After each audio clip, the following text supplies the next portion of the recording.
Beach FM, locals talking to locals. Beach FM, as is often our pleasure on a Monday morning, we welcome the Mayor of the Kapiti Coast, K.Gurunathan, to join us today. Good morning, Guru.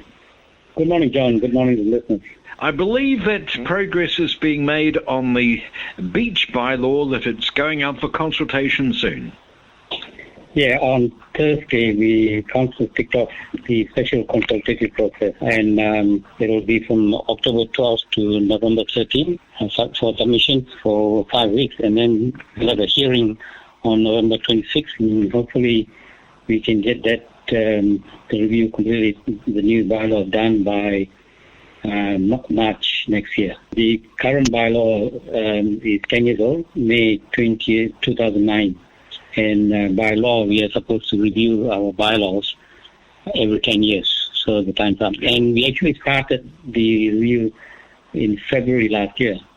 There were a number of ways we looked at it. Is looking at the service requests, the complaints and the emails over those years, and then talking to the Department of Conservation, the Regional Council, the police, the boarding clubs, surf life clubs, community groups, community boards. We also had 7 drop-in information pop-up centers over the last few months. Stakeholder survey of over 1,000 people responded. And then councillors, we ourselves had a couple of, I think about 3 workshops to get to the point where we are in. Would it be true to say that vehicles on the beach are part of the issue for many people? Well, it is an important issue, but I think to understand the importance of the bylaw and what's been happening, you've got to look at the Kapiti Coast itself. I mean, there's a reason why we're called the Kapiti Coast. We've got 44 kilometers of beach, stretch of beach, which is the best north of Wellington.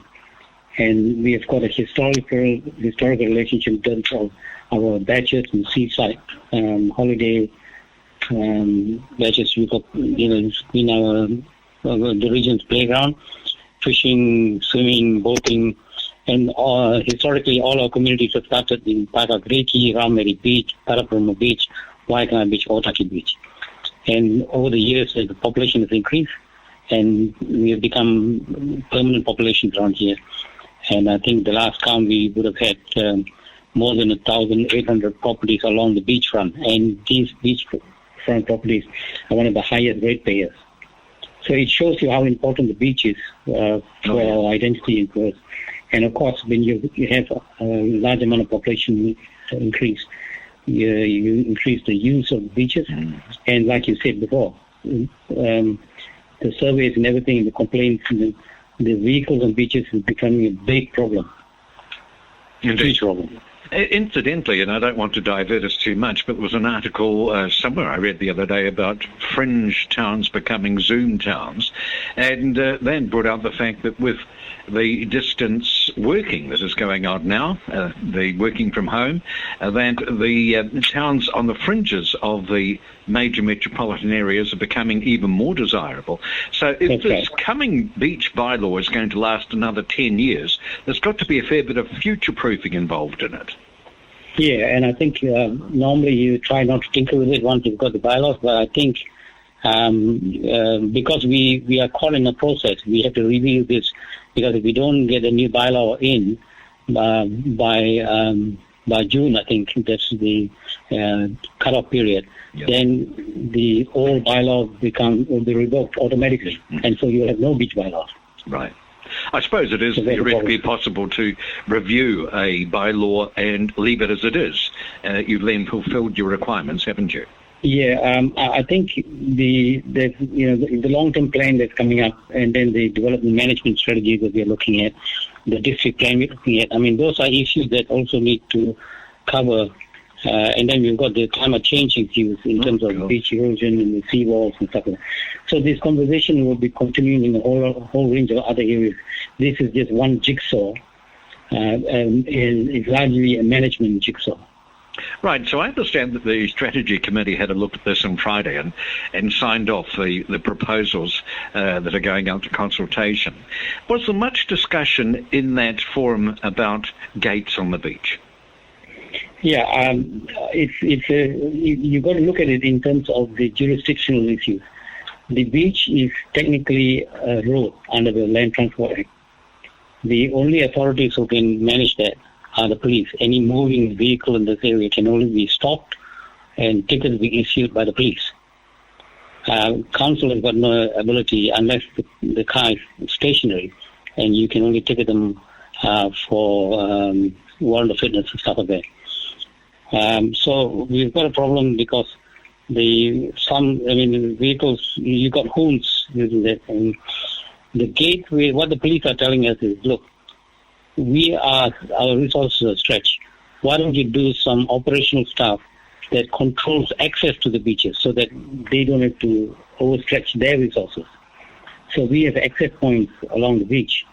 So how do we control those areas? And I know the Kapiti Boating Club, the Waikanai Boating Club areas, we can use those barrier gates, and we have the technology now that people can use it through technology. I think remote technology is possible, and so we are looking at those areas. So this is one of the things that are it's what we've got is a statement of proposal. In the statement of proposal, we've advocated a number of operational methods of managing this, but we are not saying this is the bylaw. We are only saying we are testing these ideas with the public, and so we are looking at what the submissions are going to come back to us. So what you're going to be consulting early next month is, in fact, not a final proposal. You are looking for various options to be able to put gates in, are you? Yeah, this is a draft that's going up. And on top of that, it's not just a draft, there's also a statement of proposal which explains the rationale behind some of the proposals, particularly the operational ones. But we don't quite know how it's going to work, so it's going to be more difficult to consult on something that isn't tied down. That's true.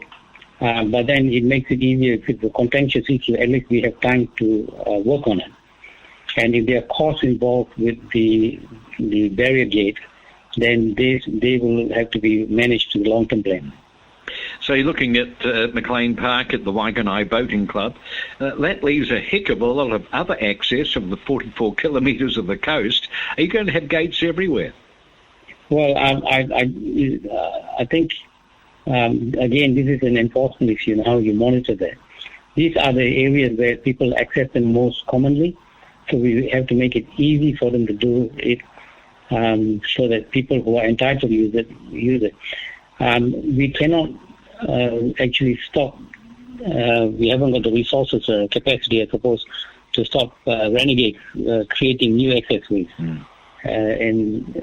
But what else can you do? Because a whole lot of public people are screaming out in terms of safety issues on the beach.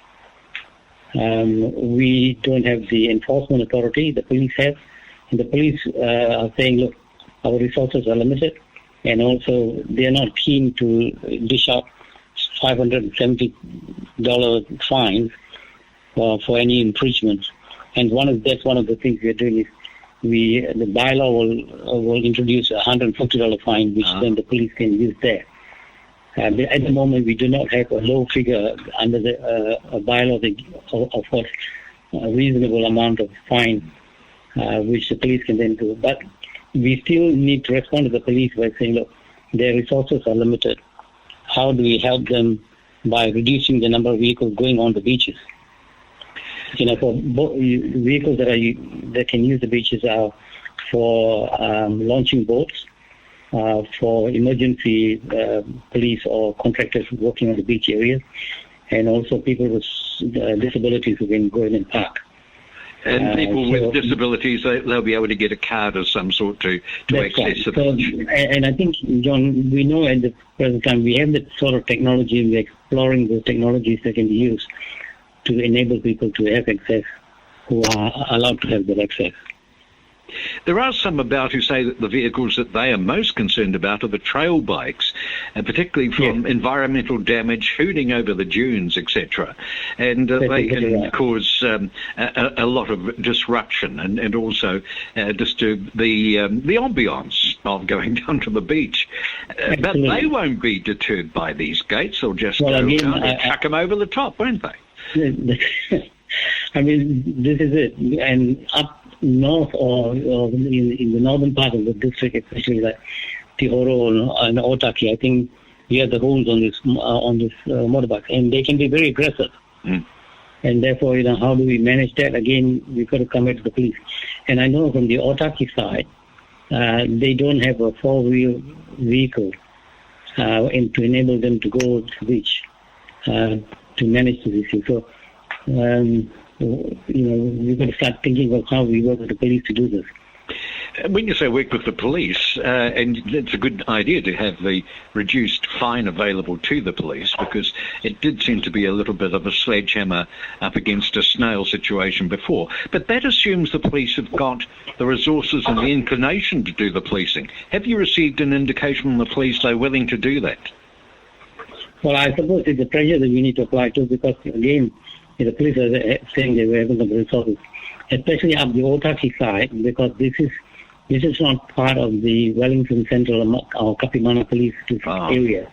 It is actually Central District, and so we are the extreme border side. So we have problems, but I think I need to actually talk to the Northern Central District's area commander, or we can start raising funds for them to get a second-hand four-wheel vehicle, and that way we might be able to embarrass them. It might have to be turbocharged as well to keep up with those trail bikes, I think. Well, excellent. Okay, well, thank you very much for clearing that up. Once again, a pleasure to talk to you. Mayor Gurunathan from the Kapiti Coast District Council, thank you for accompanying this morning. Thank you, John. Thank you to the listeners. 106.3 Beach FM.